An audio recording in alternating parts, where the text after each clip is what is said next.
Hello and welcome to another episode of Listen to Lisa. I'm KSN Storm Track 3 Chief Meteorologist Lisa Teachman. In today's episode, this is the start of November. We're going to take a look back at the month of October, look ahead at November, where things are going to be going for about the next 7 to 10 days, even the next couple of weeks when it comes to our temperatures, when it comes to our amount of moisture. And we're also going to have an interesting topic of discussion. And I'm bringing in meteorologist Lucy Doll, who is fresh from vacation, and we are going to take a look at the topic of women in STEM and specifically women in the field of meteorology. Lucy, thank you so much for joining me today. Thanks for having me back. I was on vacation last week. I was on the East Coast. It was chilly there. I was excited to finally get a taste of fall.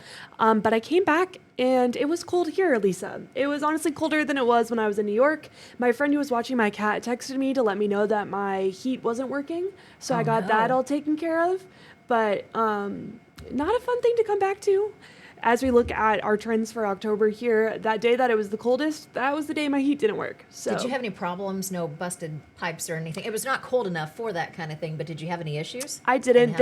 My friend who was watching my cat turned my heat on when it started to get cold, and it was just that beginning of the season, first time you turn your heater on, getting all the bumps and bruises out. They fixed it really quickly, very easily. They just had to come over and crawl into my floor, basically, because the heater is under my... Crawl into your floor? Yeah, the heater is under my living room, I found out. So that was interesting. Well, if we look back at the month of October, our warmest temperature occurred on October 3rd when we had 88 degrees. Coldest temperature October 31st. Although this morning, this is actually the coldest morning that we've had in the Wichita area because it looks like we fell to about 30 degrees. We were looking at some of the ASOS reporting stations, the one that's specifically for Wichita, and it did show several hits of 30 degrees, and I think that's probably what they tagged it as. I haven't looked at the climatological report because they normally come in with that report between 5:30 and 6 p.m. And with the falling back an hour, they could be feeling the bumps from that as well. We're still trying to get ahead of that whenever it comes to this time of year because our weather models always change. It always throws it into a little bit of chaos,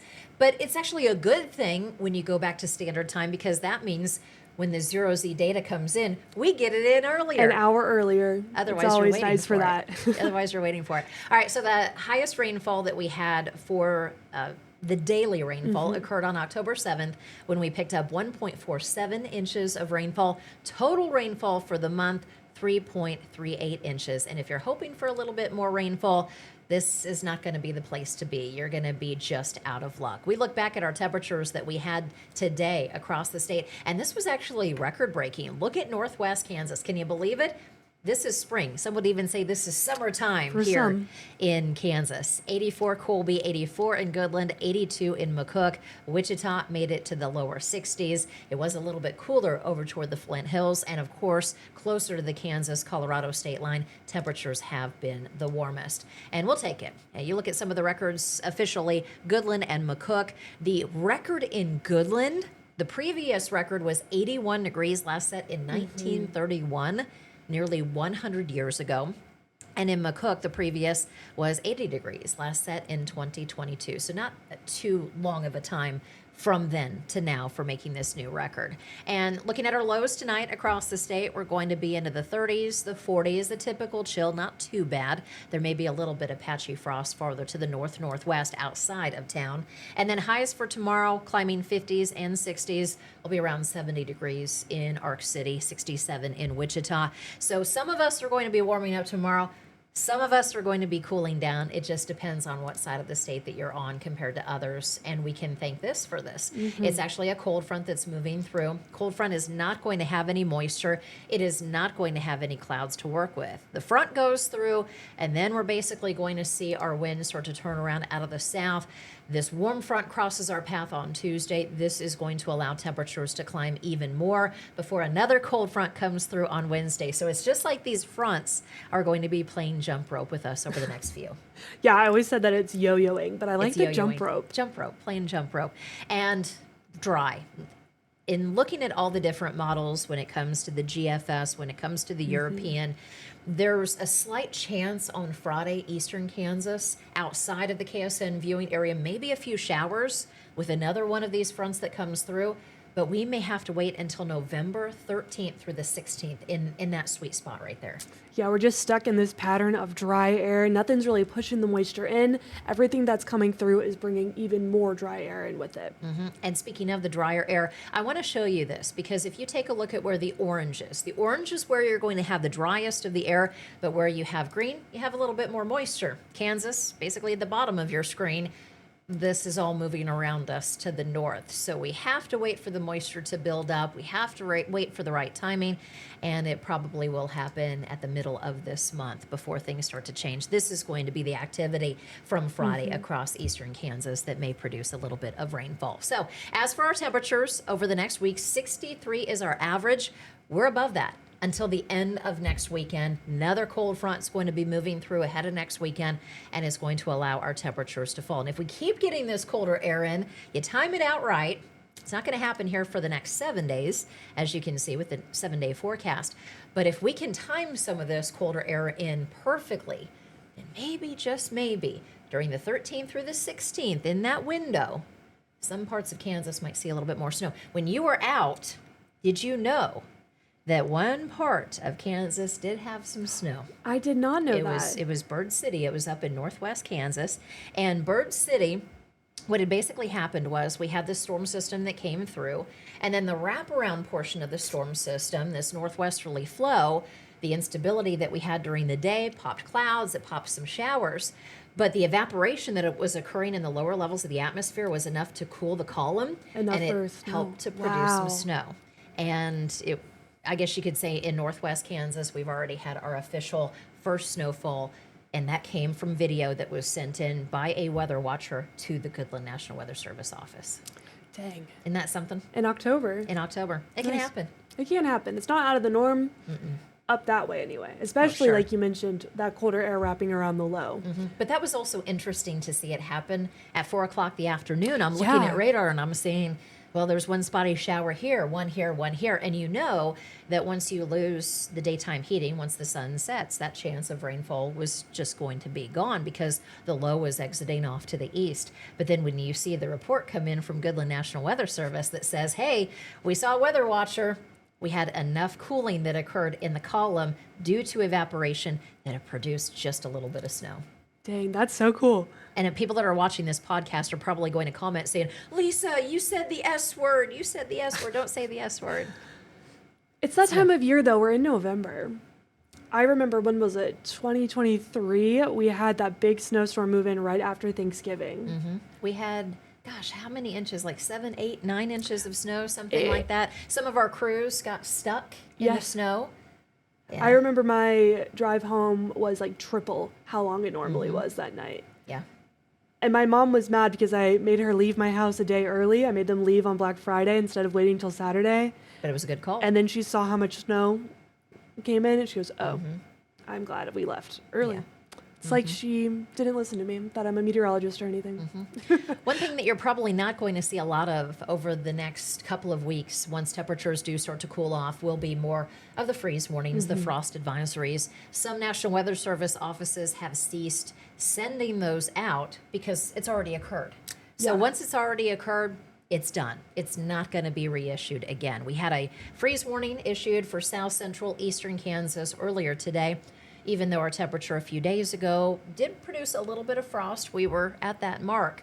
But today, I think probably finally did it for us. Yeah, we verify with that 30-degree low for sure. Yeah.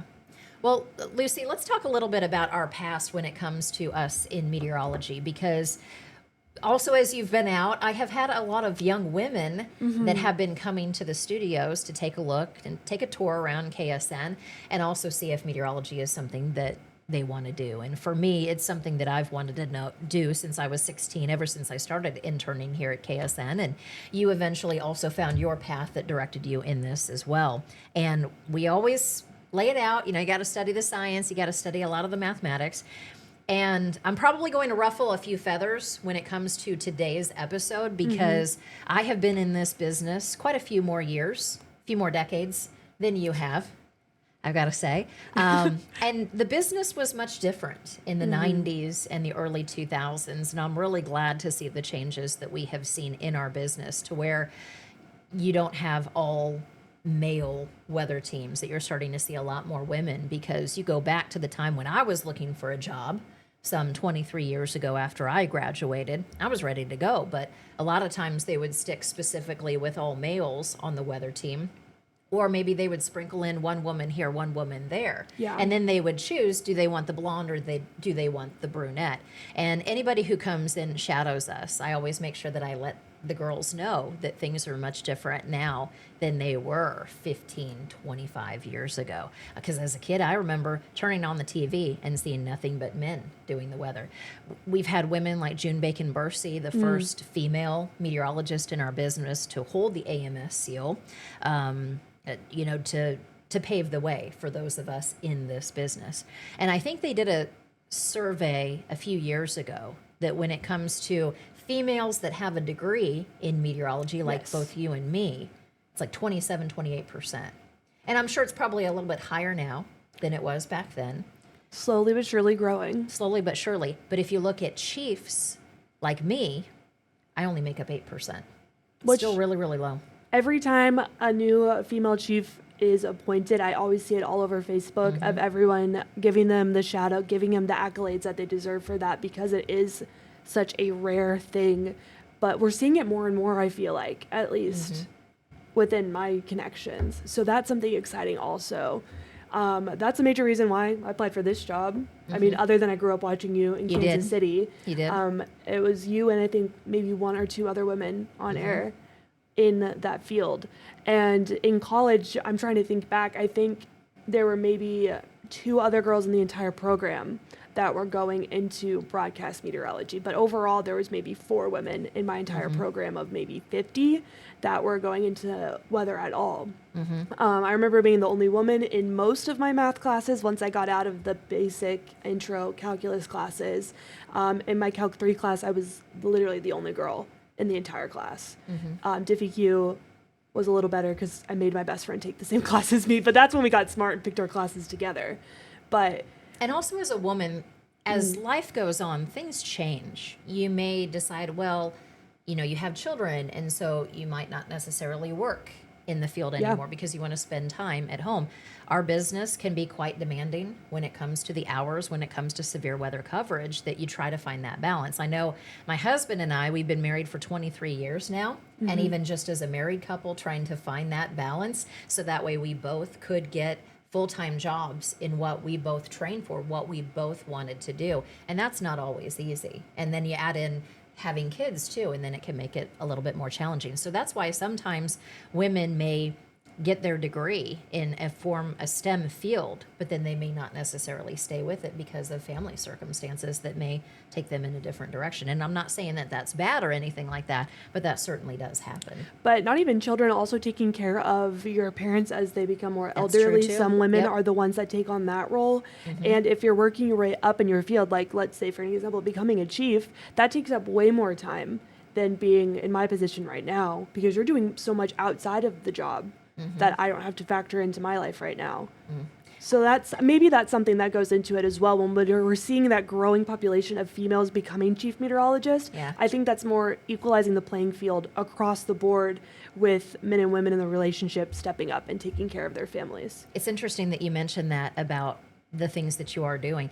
Every so often, if you have your AMS seal, you're supposed to do every 5 years, you're supposed to add up points. And you get Yeah. points for doing different things, developmental things for yourself, going and getting educated yourself, taking a class or attending a conference, or having an outreach, like going out and speaking to school groups, to assisted living facilities, all these different things, and they all add up for points. So I went back and I thought that my Microsoft Office was going to be able to save my points. Oh no. Oh yeah. Oh, this was a thing this past week. This took me a few hours to get everything written down and To everything. count up every And single you know school how, visit. You know how busy I am. So I am missing data from 2021 and most of 2022. It does not pick up until November of 2022. So there must be, I don't know if something had happened in our server that collects that information. There's other stuff that's available, or do these just, get trashed after like 3 years, so many right? years, yeah. Take a guess how many School talks. These are school talks. These are not emceeing this event. Nope, just school Just talks. school talks. This is assistant living, PEO groups. How many do you think I had from November 2022 to the present? To the present? Okay, well, you do at least 3 or 4 a week sometimes. She's doing the math right now in her head. Not so much during the summer. It has to It be. depends. It depends. Oh, because we do have summer classes that We do. Take a guess. over 200. 118. 118. 118. That's not including the air show stuff because that was in a different category. Mm-hmm. I mean, 118. And I'm missing data for more than a year and a half. So that goes to show you just how busy that you can be. And I love it. Because the way that I look at it is one day I'm not going to be here. And one day somebody's going to need to take my job. Just like I took Dave Freeman's job as he had retired. And before him, it was Mike Smith. You hand over the weather clicker to the next person, to the next generation. And I'm hoping that with my visits that there's just going to be one that's going to say, you know what, this is what I want to do. I want to become a meteorologist because I was inspired by Lisa.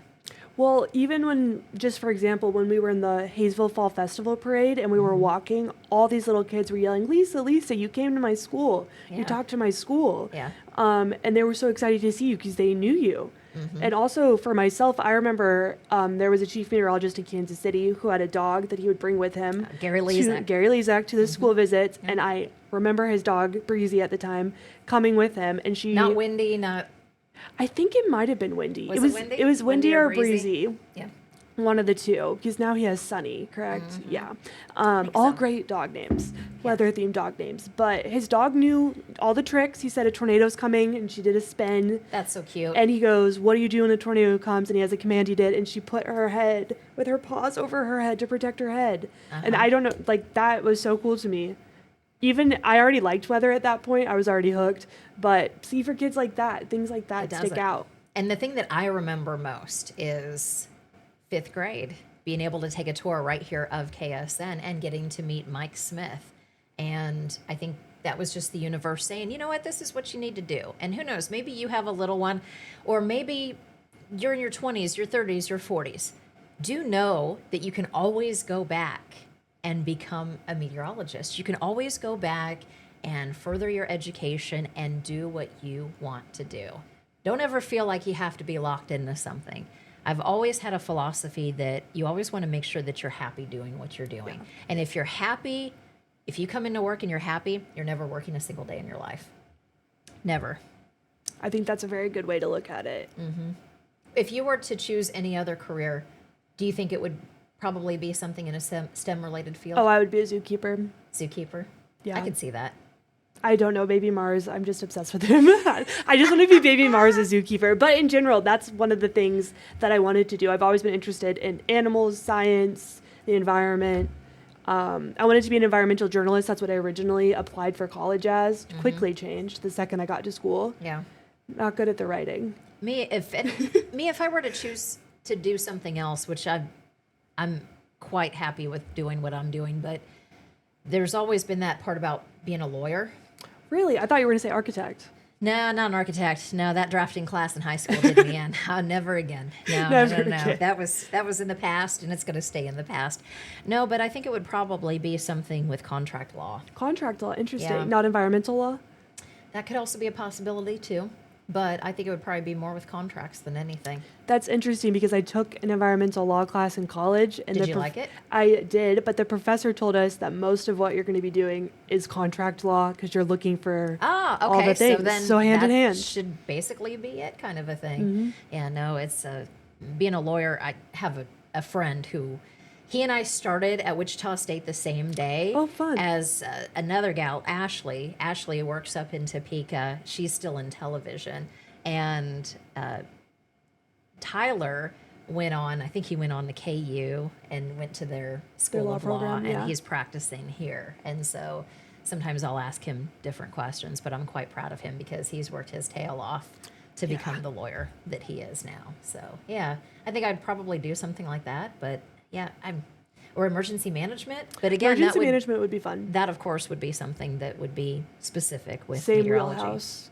Same Yeah. wheelhouse. But my point is with this is that sometimes you may have obstacles that may stand in your way, and you should never let those obstacles stand in your way. You should continue to push and push and push. And I definitely had to push at several places in order for me to get back to where I am today. And even coming here from Kansas City was a little bit of a challenge too. Well, I mean, you are the first female chief meteorologist in the Wichita market, correct? Correct. In the state of Kansas? Not the state of Not the Kansas. state of No, Kansas. no, Okay. because we had Jolene Wall. She was at KOAM in Pittsburgh, Kansas, so southeastern Kansas. She had worked at a competing station here in Channel, in Wichita, actually when I was an intern. Oh, interesting. Yeah. So she went from, I think, there to the competition here in Wichita, and then she went to South Carolina. I can't remember. It might have been South Carolina. And then also Katie Horner. Katie Yes. Horner at KCTV5, because KCTV5 is on the Kansas side. Oh, I didn't If even you think wanna about that. Yep. Because even though it's the Kansas City Metro, there is one TV station that is on the Kansas side, and it's KCTV5. Down the street from where I grew up. Yep. And you did you visit there often? We did once with my brother's Boy Scout troop. I got to tag along because I wanted to be a meteorologist. And I remember, I don't think it was Katie. I can't remember who the Met was. It was a weekend, and they were very flustered because there was like 40 children. And then I was asking nonstop questions. Yeah, yeah. As one does. We definitely need more students, period, to get Yes. into meteorology. And this is another topic that I want to bring up too, because I know that some alums are discussing this and trying to find a way to save this meteorology program. And it's from St. Louis University. It's from SLU.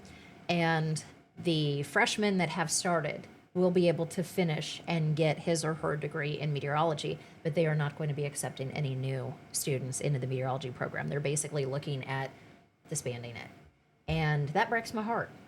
And I toured at SLU for their meteorology program, and I thought it was great. The only reason I ended up not going there is because I got a better scholarship to Mizzou. But They've produced some really great meteorologists. Of course, you have Joe Loria, who is at our sister station, WDAF, and I think he's probably working with them to try to get that program so that way it can continue on, so other people can get a degree in meteorology. I went to Mississippi State. I did something a little bit different.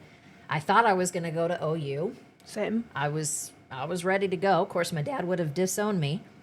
And you know something interesting too. I have to look into this because when we were visiting my aunt, she and my dad, it's my dad's sister, they were discussing something that I had never heard of in the Teachman family, and I need to find out if it's true.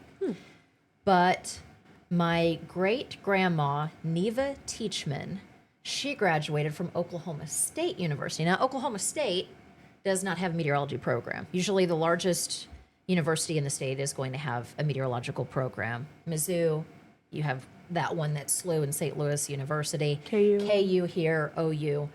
But according to what my aunt was saying, and my dad's heard different things, but we need to go find out. I need to reach out to the people at Oklahoma State and find out if this was legit. But she was one of the first females to ever graduate with a degree, period, at Oklahoma State. Wow. Yeah. And it was my great-grandma, Neva Teachman. That is so cool. I didn't even know that she had gone to college. I'll be honest with you. Yeah. And I think I remember hearing some things. I thought maybe she took a class here or took a class there. But my Aunt Karen says, no, I think she was one of the first females ever to get a degree. That is from so Oklahoma cool. State. That gave me chills. I know. Yeah. I don't know if it's 100% accurate, but it's something that I need to look into with my family because it was the first time that I had ever heard that. And if that is true, I am curious to find out what her degree was in. Do you know what her career was? No, I don't. Interesting. I never got to meet my great-grandma Teachman because she passed away before I was born. Yeah. I've seen videos of her. You know, the family came from Lamont, Oklahoma, and so they had this big family reunion, and I've seen old Super 8 video of her and everybody else. You've seen that video. I've shared that video for you. And to see her there, and then just to think, wow, she had a degree in something that I don't know about, but I'm interested in finding out more information. Yeah, and to think about probably all the challenges she went through to be one of the first women at that school To get a degree. to get a degree. Because, I mean, while I was the only girl in one of my math classes, that was very difficult. I can imagine being one of the only girls on campus. Yeah. Because I had at least other women in STEM to lean on outside of that class. Wow. Yep. I had no clue. No That's clue. so cool. So it's something that I'm definitely going to have to look into. And if you have a son, if you have a daughter that is interested in meteorology, please reach out to the resources. Us in the broadcasting, there's 3 different sectors of meteorology that are more well known. It's the private sector, like AccuWeather here in town. You have the TV sector, which is us, and you also have the National Weather Service, which we have 4 different offices here in Kansas alone. We have one in Wichita, one in Dodge City, one in Goodland, and then another one that's going to be over in Topeka. But right now, what's happening with the shutdown, the government shutdown, is they're not allowing anybody to come in. So they're not having visitors, but we are still having visitors here at KSN. And of course, we would love to maybe host you, your son, your daughter, somebody who's interested in meteorology, because I definitely want to make sure that I pass on the torch and give other students that same opportunity that I had and that I know you also had too. Yeah, I also think that it's important that if it's something you even kind of want to do, at least come and see what it's all about. Right. And then before you write it off completely. Yeah, don't think, oh, well, there's too much science, there's too much mathematics. Come on down, let's have a little chat, and let's take it from there, because you always want to make sure that you're doing what you love to do. True. Or I didn't originally want to be on TV at all. That's why I went into environmental journalism, and I was going to be a behind-the-scenes kind of person, maybe at the National Weather Service or something originally, but I fell into it at my internship and I loved it. So absolutely wonderful. And of course, everybody has all those stories to tell, from Ronell to Maney to you and to me. Thank you guys so much for joining us on this episode of Listen to Lisa. If you have any questions, please feel free to reach out to me, reach out to Lucy, to Ronell, or even to Maney. We would be more than happy to help you out and help guide you in this journey, because we definitely know, being a meteorologist, getting through the coursework is not easy. But if you just hold on and get through it, you can get through anything, and you can get through those classes, that's for certain. Everybody, enjoy the rest of your evening, and make sure that you join us on KSN around the clock. Know that we are here for you, on air, online at ksn.com. Take care.